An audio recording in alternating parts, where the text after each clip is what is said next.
है क्या? हम जो नारा लगाते हैं वो क्या लगाते हैं? सरकार की आमद मरहबा। मरहबा का माना क्या होता है? मरहबा का माना होता है वेलकम, हिंदी में स्वागतम, उर्दू में इस्तकबाल कह लीजिए, यही तो वर्ड। तो अब अगर अरबी में कोई ये कहता है कि सरकार का इस्तकबाल है, सरकार का स्वागतम, सरकार मरहबा यानी वेलकम है, तो कोई ऐसा फतवा नहीं है। ये तो आम इंसान के लिए भी होता है कि जब बार बार शादियों में आपने देखा होगा तो वो बोर्ड लगा हुआ था स्वागतम या वेलकम तो लिखा ही होता है। वेलकम का माना क्या? इस्तकबाल, आइए आपका इस्तकबाल है। तो अल्लाह के नबी सल्लल्लाहु अलैहि वसल्लम जब दुनिया में तशरीफ लाए तो ये नारा निकला, सरकार की आमद मरहबा, यानी सरकार तशरीफ लाए तो वक्त सुभान अल्लाह, वो वक्त मरहबा का वक्त था।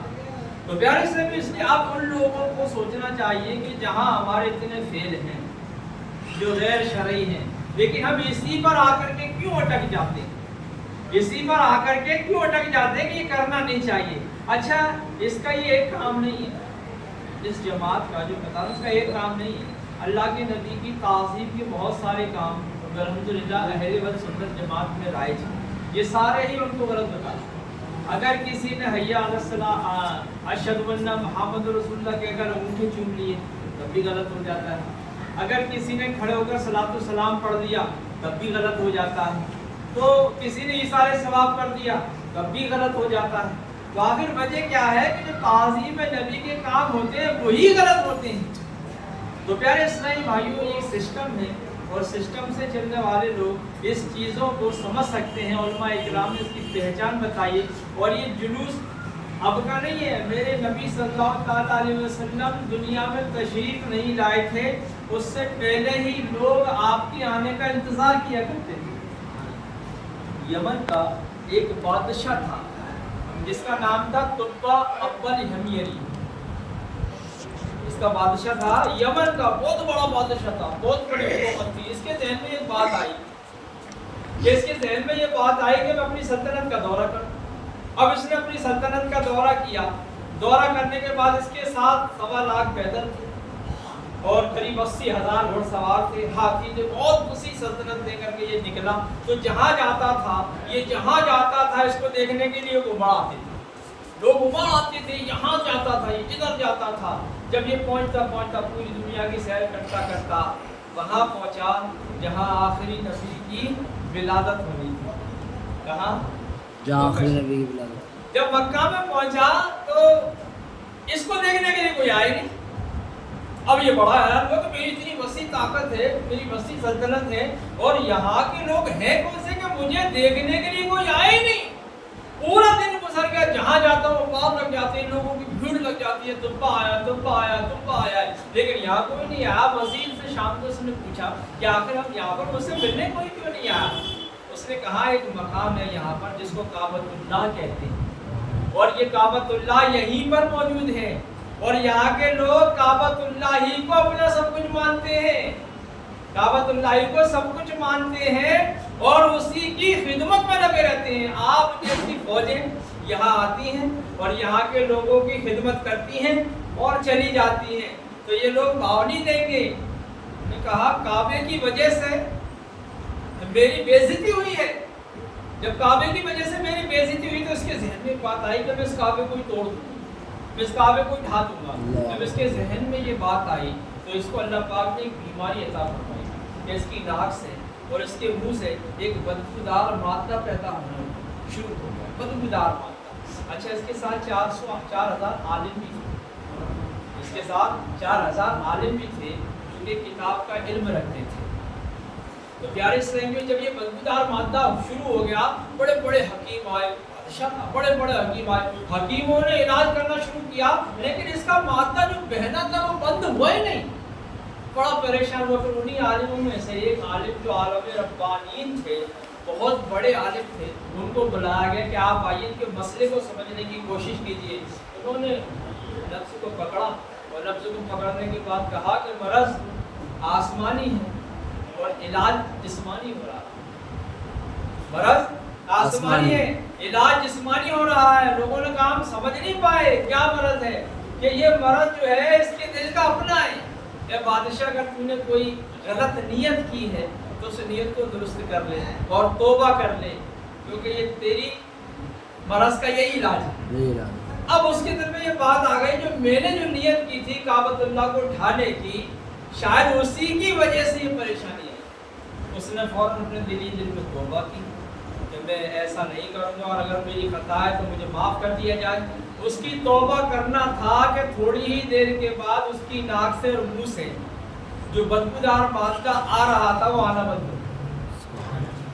بدبودار مادہ آنا بند ہو گیا, حتیٰ کہ اس کے جو رفقا تھے وہ سارے جا چکے تھے بدبو کی وجہ سے, اس کے ساتھ کوئی رہتا ہی نہیں تھا. اب وہ آنا بند ہو گیا. تو پیارے اسلامی بھائیوں یہ درست ہو گیا. اب اس نے کیا کیا کہ وہاں کے باشندوں کو یعنی کعبۃ اللہ کے باشندوں کو 3 جوڑی ریشمی کپڑے بنائے اور کچھ درہم ان کو دی, سب کو بانٹنے کے بعد اس نے سب کی خدمت کی. کعبۃ اللہ پہ نیا غلاف چڑھانے والا, جو غلاف چڑھا ہوا چڑھانے والا پہلا شخص یمن کا بادشاہ تبل اول ہمیر تھا. پہلا غلاف جو ہم دیکھتے ہیں نا کعبے میں جو غلاف چڑھا ہوا ہے یہ اسی نے چڑھوایا تھا پیارے اسلامی بھائی. تو پھر جب یہ صبح ہوا, پھر صبح یہ نکل گیا, اپنے عالموں کو اس نے لیا, عالموں کو ساتھ لے کر کے چل دیا. وہاں سے جب پھر مدینہ منورہ کی سرزمین پر پہنچا تو عالموں نے اس مدینہ منورہ کی سرزمین کی مٹی کو سونگ کر کے سراغ لگا لیا اور کہنے لگے بادشاہ سلامت آپ یہاں سے جائیے, ہم اس سرزمین کو چھوڑ کر نہیں جائیں گے. اس سرزمین کو چھوڑ کر نہیں جائیں گے. اچھا اس سے پہلے مدینے کو جو نام تھا وہ یہ صرف تھا. کیا تھا؟ یہ صرف تھا, یعنی بیماریوں کا. یہ مدینہ جو ہوا ہے نا اللہ کے نبی صلی اللہ تعالی علیہ وسلم کی دعاؤں سے ہوا. یہاں اتنی بیماریاں تھیں, اتنی بلائیاں تھیں, بہت بلائیاں تھیں. تو عالموں نے کہا ہم نہیں جائیں گے کیونکہ ہم نے کتابوں میں پڑھا ہے کہ آخری نبی یہاں ہجرت کر کے آئیں گے. آخری نبی یہاں ہجرت کر کے آئیں گے. ان کے قدموں کی مٹی کی خوشبو یہ بتا رہی ہے کہ وہ یہی ہجرت کر کے آئیں گے, اور ہمارا حسن ظن ہے کہ ہم اپنے مکان یہی بنائیں گے.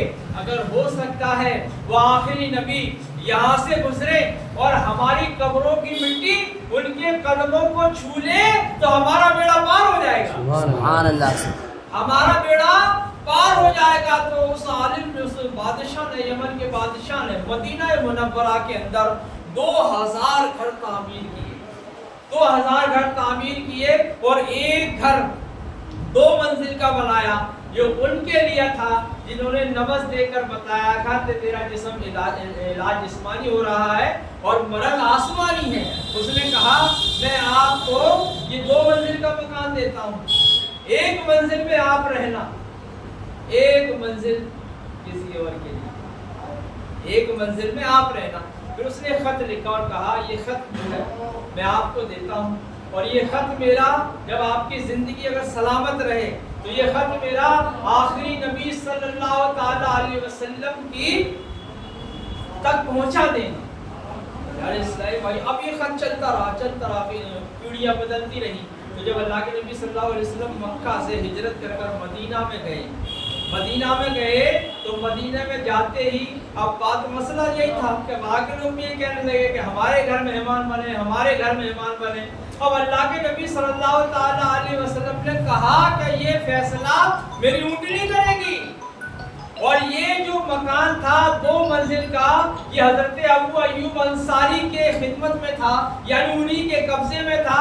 اور یہ ابو ایوب انصاری رضی اللہ تعالیٰ عنہ اسی عالم کی اولاد میں سے تھے جو ہزاروں سالوں سے اس خط کی حفاظت کر رہے تھے. اور یہ خط ابو لول کے پاس تھا, ابو لیلا کے پاس تھا. تو پیارے اسلامی میں جب سرکار صلی اللہ علیہ وسلم کی اونٹنی آئی اور اونٹنی کو نکیل چھوڑ دی گئی, قربان جائیے, تو اونٹنی بھی جو ہے نا حضرت ابو ایوب انصاری رضی اللہ تعالیٰ کے دروازے کے سامنے جا کر کے بیٹھ گئی. جب بیٹھ گئی تو پتہ چل گیا کہ سرکار یہی قیام فرمائیں گے. اب فیصلہ کیونکہ ہو چکا تھا کہ جہاں اونٹنی بیٹھے گی قیام وہی ہوگا. تو پیارے اسلامی بھائی سرکار صلی اللہ علیہ وسلم گھر میں داخل ہوئے اور ابو ایوب انصاری سے کہا کہ لاؤ جو بادشاہ نے خط تمہیں دیا تھا وہ میری امانت مجھے دے. بات 1000 سال پہلے کی تھی 1000 साल पहले की थी। अबू लैला को बताया गया और वो अबू लैला खेतों में काम कर रहे थे, वहां से दौड़े दौड़े आए और उस खत को संदूक में से निकालने के बाद सरकार मदीना सल्लल्लाहु ताला अलैहि वसल्लम के सुपुर्द किया। सरकार मदीना सल्लल्लाहु ताला अलैहि वसल्लम ने कहा कि आपने इसको पढ़ा? नहीं पढ़ा। तो पढ़ के दिखाया गया तो उसमें लिखा हुआ था तमाम तारीफें अल्लाह के लिए, तमाम तारीफें अल्लाह के लिए, मैं आपका उम्मती होने के लिए, मैं आपका उम्मती हूँ, या रसूलुल्लाह मुझे अपनी उम्मत में कबूल फरमाइए।